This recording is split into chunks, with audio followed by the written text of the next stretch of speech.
Okay. We have a little bit of a hesitation, but we suppress our feelings and move on.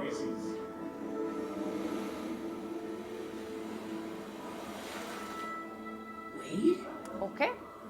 Oh boy. Okay, this is What are happening. you doing here? You said me not understanding is the reason we can never work. Right. But I thought of other reasons. That's A bunch of nice. them. Like, number one, you're fire on water. I mean, come on, that's crazy, right? I mean, you're asking fire. No idea. Number two, I'm crashing your party. Like, what kind of a jerk am I? Pretty big one. Right? Yeah. Number three, I can't eat your delicious foods. Very unpleasant. We don't know him. He's food inspector. All right. Number four, I'm banned from your father's shop. There are a million pretty reasons big why one. this can't work. Yeah. A million no's. But there's also one yes. We touched. And when we did, something happened to us. Something impossible. We changed each other's chemistry. So he's kind of validating her here, at least at first. He agrees that things shouldn't work between them. There are plenty of reasons that are going to make this difficult, if not impossible. But isn't this worth taking a risk? Don't you think something so powerful is worth fighting for, is his question. He's trying to say that their relationship already had a positive impact on the both of them on one side. But on the other side, he's literally saying, hey, we're fire and water and we were able to touch and overcome one of those obstacles that seem unfixable. Don't you think we'll be able to make anything else work? Valid point if you ask me, and she seems to agree for now. I kind of find it a green flag that he has found a way to agree with her limiting beliefs, to validate them, add to them, and still remind her that all of these reasons are practical. He's speaking of emotions, of true connection, things that don't have rules and reasons. Enough! Who are you? Just a guy who burst into your daughter's life in a flooded old basement. So you are the one who burst the pipes. What? Not me. It was... You burst the pipe? No. Ember. Silence! No! Take the chance. Let your father know who you really are. Yeah, Look. right, okay. I had regrets when my dad died, but because of you, I learned to embrace the light while it burns. Disok. It's actually Tishok. You don't have forever to say what you need to say.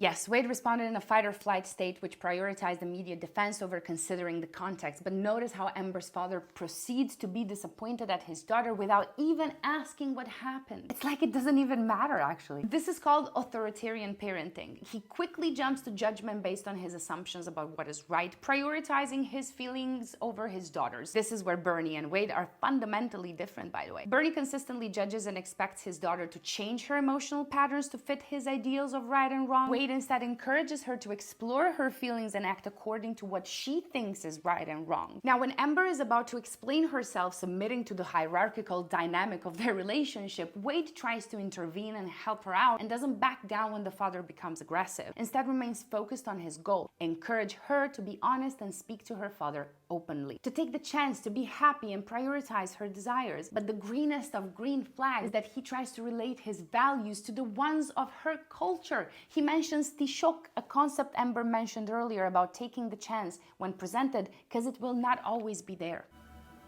I love you, Ember Lumen. She lit up. And I'm pretty sure you love me too. I mean, she lit up, but then again, obligations and then... No. Don't Wade, break my heart. I don't. Like you break this glass. That's not true. Whoa, I think Cindy. they're reading. Bernie, it's love. It's true love. No, Mom, you're wrong. Wade, go. But, Ember, I don't love you. Go! Hey, you need to go, Wade, now, okay? Okay.